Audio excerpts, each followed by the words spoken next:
Processus électoral en Côte d'Ivoire. Les femmes et les jeunes sensibilisés sur des élections apaisées. La jeunesse au cœur des préoccupations, cette frange de la population exhortée à cultiver les notions du civisme. Agriculture, produire en quantité mais surtout en qualité, tels sont les défis que les acteurs de la filière riz doivent relever pour la labellisation du riz ivoirien. Bienvenue dans cette édition, mesdames et messieurs. L'actualité, ce sont les préparatifs de l'élection présidentielle 2015 en Côte d'Ivoire. Pour éviter de revivre les événements malheureux de la dernière présidentielle dans notre pays, les ONG multiplient les séances de sensibilisation pour des élections apaisées. À Bouaké, l'ONG Espoir Vie a lancé la campagne d'éducation des jeunes et des femmes à la culture de la démocratie, du civisme et à la tolérance. Les populations ont été exhorté à adopter des comportements citoyens en cette période électorale. Le reportage de Soro Corona Blaise Babadou est commenté par Léon Brou-Kwame. Instaurer un climat de confiance, promouvoir la culture de la non-violence et les droits de l'homme avant, pendant et après l'élection présidentielle d'octobre 2015. À ces préoccupations, l'ONG Espoir Vie tente d'apporter des solutions. L'organisation non gouvernementale a donc lancé la campagne d'éducation des jeunes et des femmes à la culture de la démocratie, le civisme et la tolérance. En période électorale, il ne faut pas forcément axer son choix sur l'ethnicité. Il faut plutôt axer son choix sur les questions socio-économiques du pays. Et donc, amener les jeunes et les femmes à voter le candidat qui a un programme pour lutter contre la pauvreté, pour venir à bout de leurs problèmes. Au quartier zone industrielle de Bouaké, lieu du lancement de ces séances d'éducation de proximité, les populations ont été exhortées à être des relais. Durant cette campagne de sensibilisation, l'ONG Espoir Vie va également former les populations au comportement idoine en cette période électorale. La campagne d'éducation des jeunes et des femmes est financée par l'ambassade du Canada pour durer 3 mois. Elle concerne 10 quartiers de la commune de Bouaké. Tout à fait autre chose à présent, tournée de sensibilisation et d'information de la Fédération nationale de la parfumerie, de l'esthétique, de la coiffure, du cosmétique et des tresses de Côte d'Ivoire a débuté. En août 2015, dans le district d'Abidjan, Bouaké accueille la deuxième étape de cette tournée. Objectif est inviter les acteurs du secteur de la beauté à sortir de l'informel. Organiser et assainir le secteur des métiers de la beauté en vue de le sortir de l'informel demeure une préoccupation pour ces acteurs. Créée en avril 2015, la Fédération nationale de la parfumerie, de l'esthétique, de la coiffure, du cosmétique et des tresses de Côte d'Ivoire est en tournée de sensibilisation et d'information. Bouaké a accueilli la deuxième étape de cette tournée. Coiffeurs, esthéticiens et tresseuses étaient réunis au foyer des jeunes de Coq pour la circonstance. Cette tournée vise à exhorter les acteurs du secteur de la beauté à adhérer à la fédération et à se faire identifier pour être en règle vis-à-vis de la loi. C'était aussi l'occasion de les sensibiliser sur les maux qui minent leur domaine d'activité, notamment les maladies sexuellement transmissibles, le cancer de la peau, le foisonnement des produits prohibés sur le marché du cosmétique. Nous avons une fédération. Nous allons identifier tous les salons de coiffeurs pour notre bien, pas pour faire les gendarmes. Mais c'est celui-là qui n'est pas en règle. Son salon sera fermé.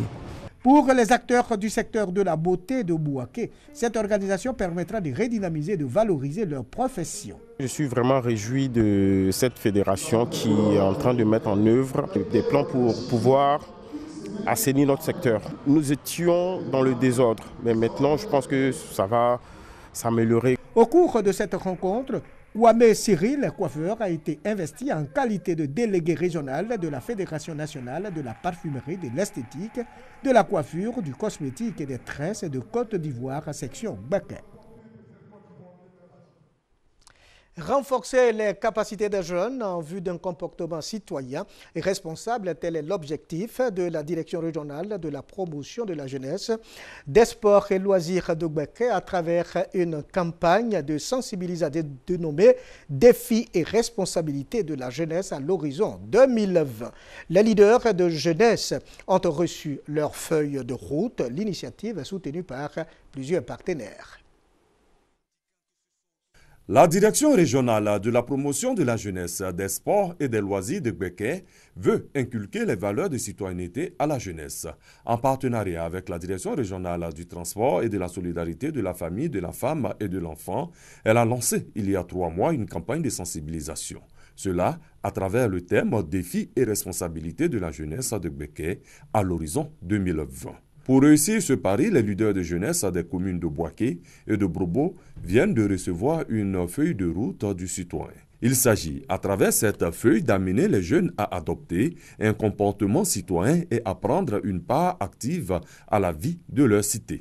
Nous avons cru bon d'asseoir une dynamique pour permettre à toute la jeunesse de la région de Gbeke d'avoir un comportement nouveau, d'avoir ces valeurs fondamentales qui constituent le socle d'une nation, à savoir le civisme.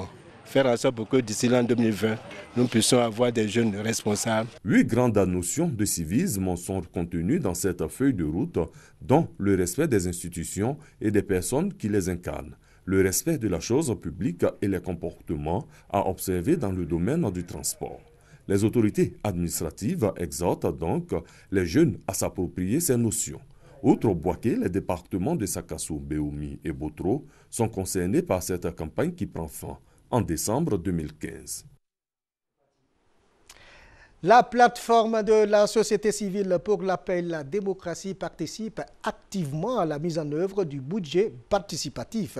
Considéré comme un outil de développement, le budget participatif a permis la réalisation de plusieurs projets dans la commune de Bouaké. La plateforme de la société civile pour la paix et la démocratie a tenu à faire le bilan des activités. Hassan Khan, Kader Sogodoro pour plus de détails. Le budget participatif permet à des citoyens ordinaires de discuter et décider dans une collectivité territoriale de l'affectation d'une partie du budget de la collectivité, généralement sur des projets d'investissement. À Bouaké, 13 quartiers et villages de la commune bénéficient de la mise en œuvre du budget participatif avec 7 projets. Les projets prennent en compte l'adduction en eau potable, la construction et la réhabilitation d'écoles et la construction de centres de santé. La plateforme de la société civile pour la paix et la démocratie participe activement à la mise en œuvre de cet outil de développement dans la capitale de la région de Gbeke.